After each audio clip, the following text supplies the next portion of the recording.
Dah tak main lah tarik-tarik manual ni. Kita nak yang jenis, kita tekan macam ni, enjin terus hidup. Nampak tak? Nampak tak? Kalau abang rasa mesin rumput elektrik starter ni untuk orang malas, abang salah.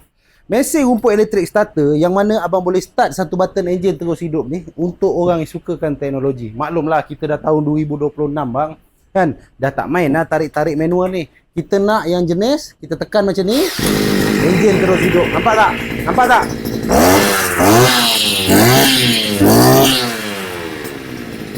Ini namanya inovasi. Untuk tahun 2026, kita dah ada. Ini bukan tahun 2026 punya produk. Dia dah ada daripada tahun 2024. Cuma kalau masih ada yang tak tahu wujudnya mesin rumput jenis macam ni, dekat depan ni saya nak bagi tahu abang yang ini model Tokai TS43E Electric Starter.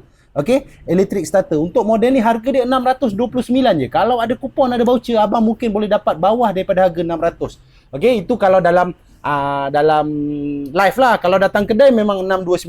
Untuk barang ni, aksesori apa yang abang akan dapat? Abang akan dapat satu jenis charger.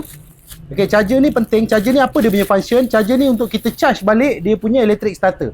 Electric starter ni dia ada bateri dekat dalam yang mana dia support untuk connect terus pergi ke dia punya starter untuk hidupkan enjin lah. Benda ni penting untuk kita charge. Lepas tu dia datang sekali dengan satu piring nylon, dia datang sekali dengan satu piring besi. Okey, piring besi, dapat sekali handle, lepas tu dapat sekali cover, dapat sekali toolkit, manual book, botol bacur tuti. Okey, kalau untuk dia punya shaft yang ni abang boleh tengok ni kita letak tepi dulu. Untuk dia punya shaft macam ni.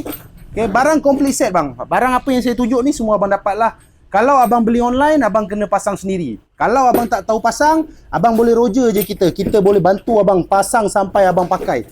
Alright, ini untuk dia punya fleksibel. Barang complete set.